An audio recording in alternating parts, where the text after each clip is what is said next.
आजच्या भागामध्ये आपण पाहणार आहोत की कावेरी आता हरतालिका घेऊन चाललेली असते. ते पूजेचं जे आहे ते सगळं विसर्जन करायचं असतं, म्हणून तलावाच्या दिशेने तिला जायचं आहे. त्यासोबतच तिच्या सोबत आता इकडे अमृताला जायला सांगितलेलं असतं, पण अमृता ऐन वेळी मागे फिरते. त्यामुळं आता मागे फिरून पाहिलं की हरतालिका विसर्जन करायला जायचं नाही असं ठरलेलं असतं. मग आता नैवेद्य जो आहे तो ती अशी दोरी तिच्याकडे दिलेली असते आणि मग मा म्हणते की अमृता हे घेतात. आणि त्यासोबतच इकडे पाहायला मिळतं की सगळेजण तिथं असतात. हे सगळं मुद्दामहून केलेलं असतं आणि जाणून बुजून ह्या गोष्टी अमृताने केलेल्या असतात, कारण तिला जायचं नाहीये त्यासाठी तिनं हे सगळं केलेलं कारस्थान असतं. त्यासोबतच इकडे आपल्याला पाहायला मिळतं की जेव्हा या सगळ्या गोष्टी घडत असतात तेव्हा मा म्हणत असतात की काळजी करू नको. तेव्हा पाठीमागून पौर्णिमा म्हणत असते की जमणार आहे का तुला, करू शकणार आहेस का तू? नाही, बघ तुला जमणार असेल तर जा, नाही तर दुसरा मार्ग काढता येईल. तेवढ्यात यश तिथं असतो आणि त्यासोबतच तिथे मा, कावेरी सगळेजण आहेत. मा म्हणतात की मला खात्री आहे कावेरी नक्की करेल. आणि त्याचबरोबर यश तिथं असतो. मा यशला सांगू लागतात की यश तू कावेरी सोबत जा आणि तलावापर्यंत तिला गाडीने सोड, त्यानंतर पुढे कावेरी त्या विसर्जन करायला जाईल असं सगळं सांगितलेलं असतं. तेव्हा मात्र इकडे यश म्हणतो की हो मा. यश पण आता कावेरी सोबत जाणार असतो. त्याचवेळी मा म्हणत असते की मला खात्री आहे आज गणपतीच्या आगमनापर्यंत आपला उदय आपल्यासोबत आलेला असेल असं माझं बोलणं चालू असतं. मला मात्र खूप कौतुक वाटत असतं. कावेरी ज्या उत्साहाने ज्या सर्व गोष्टी करत आहे, सगळं अगदी मनापासून ती करत असते, त्यामुळं मला सुद्धा खूप छान वाटत असतं. त्यासोबतच इकडे पाहायला मिळतात त्या सर्व गोष्टी ज्या कावेरीने अगदी मनापासून केलेल्या असतात. या सगळ्यामुळं एक मोठी गोष्ट घडत असते आणि इकडे कावेरी आता निघालेली असते हरतालिका घेऊन. मा म्हणत असते की काळजी करू नका, तुम्ही येईपर्यंत सगळं आपण ठरवलेलं आहे त्या पद्धतीनेच घडणार आहे असा विश्वास माने आता कावेरीला दिलेला असतो. त्यासोबतच आता यश आणि कावेरी दोघंही हरतालिका घेऊन निघालेले आहेत. हरतालिकांचं विसर्जन करायचं आहे आणि त्यानंतर कावेरी येणार असते. इकडे आता अमृता म्हणत असते तू कितीही विश्वास बाळग आणि काही कर सुलक्षणा, तुझा मुलगा काही पुन्हा परत येणार नाही. काही झालं तरीही तुझा मुलगा माघारी आलेला नसणारच आहे. हे सगळं घडत असतं.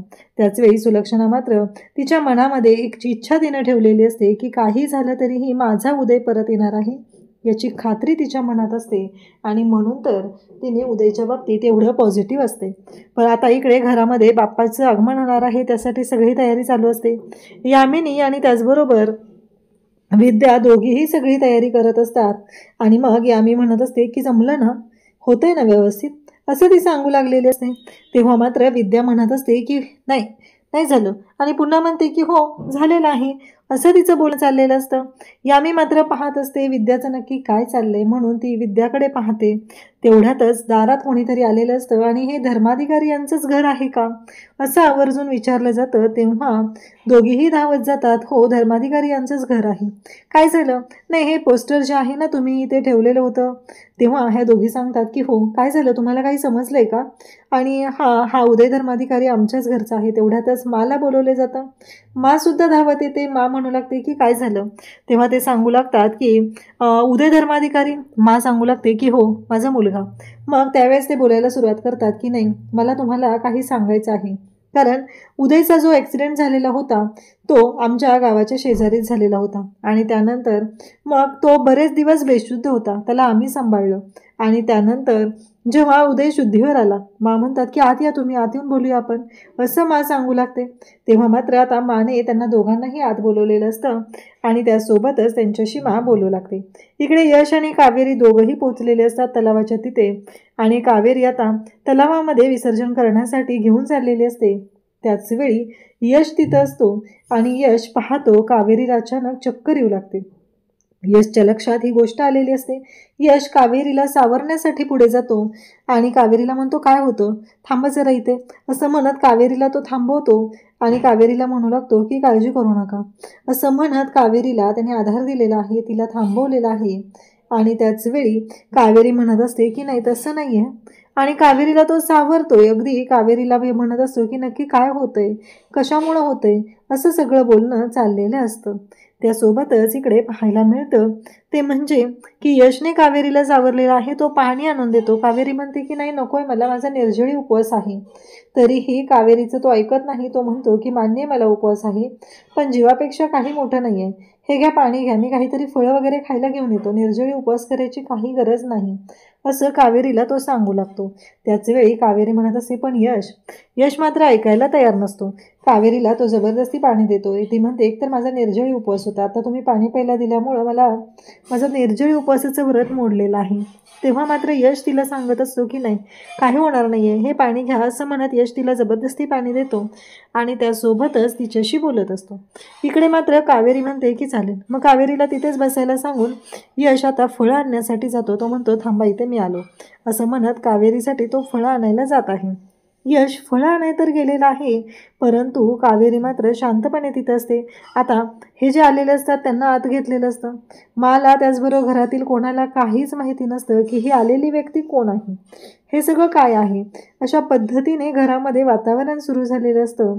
आणि आता जेव्हा आता तिथे असते विचारते तेव्हा ते सांगू लागतात की हो, म्हणजे काय झालेलं होतं माहिती आहे का, उदय जो आहे ना आमच्या गावाच्या शेजारी जे गाव आहे ना तिथे त्याचा ॲक्सिडेंट झाला होता. मग तो आमच्याकडे आला, म्हणजे लोकांनी आणलं, आम्ही त्याला सांभाळलं इतके दिवस. आणि अचानक तेव्हा म्हणतात बोला ना काय झालं, पुढे काय झालं. तेव्हा रडायला सुरुवात करते. आभार मानत असते. त्याचवेळी कावेरी तिथे अमृतामध्ये बोलायला सुरुवात करते. तुम्ही जे केलेलं आहे ना ते खरंच खूप मोठं केलेलं आहे. मी आमच्या सर्वांच्या वतीने उदय जिजूंना तुम्ही वाचवलं त्यासाठी मी तुमचे आभार मानत आहे, असं तिचं बोलणं चाललेलं असतं. त्याचवेळी ते सांगू लागतात की नाही पुढे ऐका. मात्र रडायला सुरुवात करतात. म्हणत असतात सांगा ना कुठे माझा उदय, नक्की आहे ना तो, मग आत्ता का तुम्ही सोबत आणलेला नाहीये. तेव्हा मात्र अमृता म्हणते थांबा त्यांना मावशी, त्यांना बोलू तरी दे, असं म्हणत अमृता त्यांना थांबवते आणि मग बोलायला लावते. तेव्हा मात्र ते सांगू लागतात की पण काही दिवसांपूर्वी उदय अचानक निघून गेला. आम्ही त्याला खूप शोधलं, पण तो काही आम्हाला सापडला नाही. आणि आत्ता 4 दिवसांपूर्वीच आम्हाला एक बातमी समजलेली होती. त्यामध्ये आम्हाला कळलेलं होतं की उदय या जगात नाही आहे. तेव्हा मात्र मला खूप धक्का बसतो. ते दोघंही सांगू लागतात की खरंच म्हणजे इतकी मोठी गोष्ट आहे ना, म्हणजे आम्हाला कळतच नाही आहे की तुमच्याबरोबर कशी शेअर करावी, तुम्हाला कशी सांगावी, पण सांगणं तर भाग आहे ना, म्हणून आम्ही सांगत आहे. अशा पद्धतीने त्या लोकांनी ते सांगितलेलं असतं. तेव्हा मात्र विद्या त्याचबरोबर घरातील सर्वांना धक्का बसतो. म्हणजे उदयचं काहीतरी बरं वाईट झालंय ही गोष्ट कानावर पडलेली असते. त्यासोबतच इकडे अमृताला खूप भारी वाटत असतं आणि मात्र खूप रडायला सुरुवात करते. म्हणजे हे सगळं काय झालंय, या सगळ्या गोष्टी अशा का झालेल्या आहेत, हा प्रश्न उभा राहिलेला असतो. त्याचबरोबर इकडे पाहायला मिळतं ते म्हणजे अमृता खूप खुश झालेली असते, कारण ह्या सगळ्या गोष्टी ज्या घडलेल्या असतात त्या अशा पद्धतीने झालेल्या असतात. आणि त्यासोबतच इकडे पाहायला मिळतं की अमृताने जो प्लॅन केलेला असतो तो सक्सेस झालेला असतो. इकडे मात्र ढसाढसा रडायला लागलेली असते. खूप रडते, ही गोष्ट लक्षात आलेली असते. आणि त्यासोबतच इकडे पाहायला मिळतं ते म्हणजे मला धक्का बसलेला असतो. म्हणजे आपला उदय आपल्यामध्ये नाहीये ही गोष्ट सहन होत नसते आणि मात्र खूपच काळजीमध्ये असते. त्यासोबतच अमृताला मात्र खूप भारी वाटत असतं, कारण तिचा प्लॅन हा वर्क झालेला असतो. तिने ठरवलेलं असतं त्या पद्धतीने झालेलं असतं. इकडे आता यश गेलेला असतो फळं आणण्यासाठी. कावेरी तलावाच्या शेजारी असते. तिला आवाज येऊ लागतो की मला वाचवा, मी काही केलेलं नाहीये, मला मारू नका. तेव्हा मात्र कावेरी म्हणत असते की कोणाचा आवाज येतोय हा, असं म्हणता क्षणी कावेरी त्या दिशेने जाऊ लागते. आणि तेव्हा काही लोक असतात ते एका माणसाला मारत असतात. तेव्हा कावेरी मात्र त्यांना म्हणते काय चाललंय, तुम्ही काय मारताय. तेव्हा ते बोलत असतात की काही नाही, तुम्ही कोण आहे मध्ये पडायचं, नाही तुमचा काय संबंध इथं, अशा पद्धतीने बोलणं चाललेलं असतं. आणि तेव्हा मात्र कावेरी तिथं मध्ये गेलेली असते. इकडे मात्र खूप रडायला लागलेली असते. सोबत यामी असते. यामी मला आधार देत असते. यामी म्हणत असते की नाही काही झालं तरीही या गोष्टी अशा नाही होणार, असं यामी सुद्धा सांगत असते. आणि ते म्हणत असतात की मान्य आहे मला की तुम्हाला त्रास होतोय ही गोष्ट ऐकताना, पण आता आम्ही ही पोस्टर लावलेली तुम्ही पाहिली आणि मग हे सगळं तुम्हाला तुमच्या कानावर घालावं म्हणून आम्ही आलेलो आहे, असं त्यांचं बोलणं चाललेलं असतं. त्यासोबतच ते म्हणतात की आम्ही निघतो आता. ते दोघंही निघालेले असतात आणि त्यातले जे काका असतात ते मात्र जाताना आता इकडे अमृताला डोळा मारून जातात. म्हणजे हा सगळा प्लॅन त्यांचा आहे हे एका क्षणात लक्षात आलेलं असतं. हे सगळं जे काय आहे हे यांनी केलेलं आहे, हे सगळं अमृताचं प्लॅनिंग आहे हे इथं आपल्या लक्षात येतं. कारण काही झालं तरीही इतक्या नीच प्रवृत्तीला जाणारी फक्त अमृताच आहे. तीच अशा पद्धतीने वागू शकते हे सगळ्यांनाच माहिती आहे. परंतु या घरातील सगळ्यांना म्हणजे मला कधी समजणार की अमृताच्या मनात किती काळबेर आहे. ते सगळं घेऊन ती या घरात आलेली आहे, या घराला उद्ध्वस्त करण्यासाठी आलेली आहे. कावेरी कसं वाचवणार हे आपल्याला पुढे पाहायला मिळणार आहे. त्यासोबतच अमृता म्हणत असते की खरी मजा आता येणार आहे. कारण काही झालं तरीही ही सुलक्षणा घराच्या बाहेर गेली पाहिजे. कारण तिला मी सुखात राहू देणार नाही, तिला सुखामध्ये राहण्याचा अधिकारही नाही. सुलक्षणा मात्र भयानक टेन्शनमध्ये आलेली असते. खूप तिला टेन्शन आलेलं असतं आणि ती मात्र देवाच्या समोर हात जोडून उभी असते. काय केलंस हे माझ्या मुलाच्या बाबतीत? माझा उदय परत येणार या आशेवर मी होते आणि आज मला अशी बातमी येऊन कळलेली आहे. असं म्हणत मा उकसाबुकसी रडायला लागते आणि मा म्हणते की आता संन्यास घेतलाच पाहिजे, आता मी संन्यास घेणारच आहे असं माझं बोलणं सुरू झालेलं असतं आणि ती खूप रडत असते. त्याचवेळी यामी पौर्णिमा सगळेजण समजवत असतात. अमृता मात्र शांतपणे उभी असते. तिच्या मनाप्रमाणे गोष्टी झालेल्या असतात आणि तिला खूप आनंदही झालेला असतो. त्यासोबतच इकडे पाहायला मिळतं विद्या म्हणत असते की आई तुम्ही तरी समजवा ना, मला समजवा ना, हे सगळं काय चाललंय आणि हे सगळं काय होतंय, तुम्ही समजवा असं विद्या सांगू लागते. मा मात्र स्वतःला खूप त्रास करून घेत असते. मा म्हणत असते की नाही, जर माझा उदय नसेल तर हे सगळं सुख उपभोगण्याचा अधिकारच मला नाहीये. माझा उदय असला पाहिजे, माझ्या उदयाशिवाय मी काहीच करू शकत नाही असं माझं बोलणं चाललेलं असतं. देवी आईला म्हणत असते का केलं असं? माझा मुलगा, कावेरीचा नवरा, त्याचबरोबर चिकूचा बाबा का हिरावून घेतला तू आमच्यापासून? एवढी निष्ठुर का वागलीस तू? असं म्हणत देवी आईच्या समोर मा तिथे बोलत असते. देवी आईला जाब विचारत असते का केलंस तू असं, का आमच्या बाबतीत असं वागलेली आहे, हे त्यांचं बोलणं चाललेलं असतं. तेव्हा मात्र सगळेजण तिथं पाहत असतात. एवढी मोठी गोष्ट घडलेली आहे पण अमृता जागची हल्लेली नसते. सगळं कांड करून तिला मात्र खूप भारी वाटत असतं. इकडे आता कावेरी तिथं पोचलेली असते. ती लोक कावेरीला म्हणत असते की तुझा काय संबंध आहे, तू निघ इथून, तुला काय पडलेलं आहे असं म्हणत कावेरीला ती लोक तिथं तिला हाकलवायला लागलेली असतात. तेव्हा मात्र कावेरी म्हणत असते की आता सोडत नाही एकेकाला. तिथं शेजारी पडलेली काठी घेते आणि जी धुलाई करायला त्या टवाळक्या माणसांची सुरुवात करते. कारण ते एका माणसाला मारत असतात. अजून तर कावेरीला माहिती नसतं की ज्या माणसाला ते मारत आहेत तो उदय आहे. जेव्हा हे समजेल तेव्हा मात्र वाटच लागणार असते.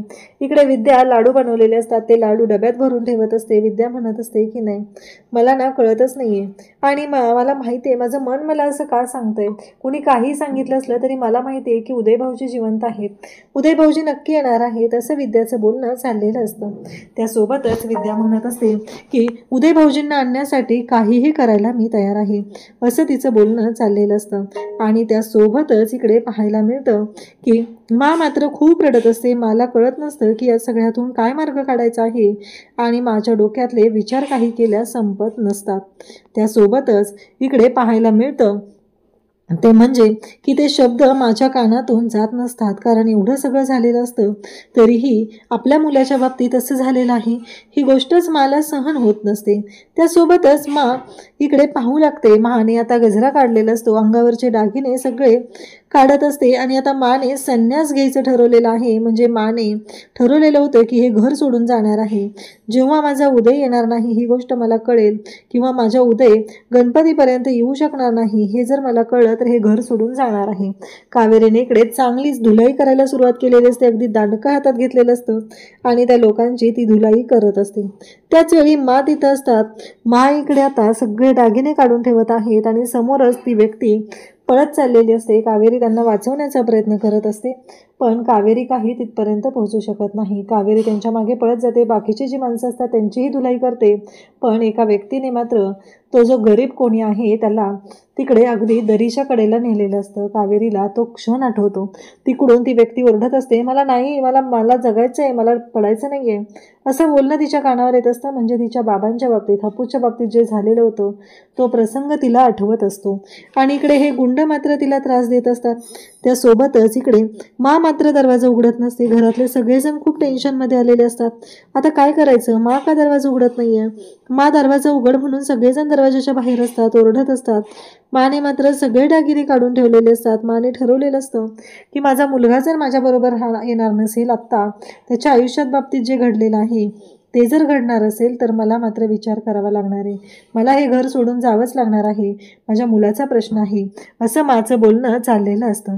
त्यासोबतच इकडे आता उदयला म्हणजे त्या माणसाला एक माणूस ढकलून देत असतो आणि त्याने मात्र ढकलून दिल्यानंतर तिथे त्या एका फांदीला पकडलेलं असतं. आणि त्यासोबतच इकडे पाहायला मिळतं ते म्हणजे कावेरी मात्र विचार करत असते आणि कावेरी तिथं पोहोचते. कावेरीला आता त्यांना वाचवायचं असतं कारण तिच्या डोळ्यांसमोर हापूस आलेला असतो. हापूसच्या बाबतीत सुद्धा हेच घडलेलं होतं. हापूसला सुद्धा अशाच पद्धतीने मारलेलं होतं. ही गोष्ट कावेरीला आठवते आणि कावेरीला मात्र टेन्शन आलेलं असतं.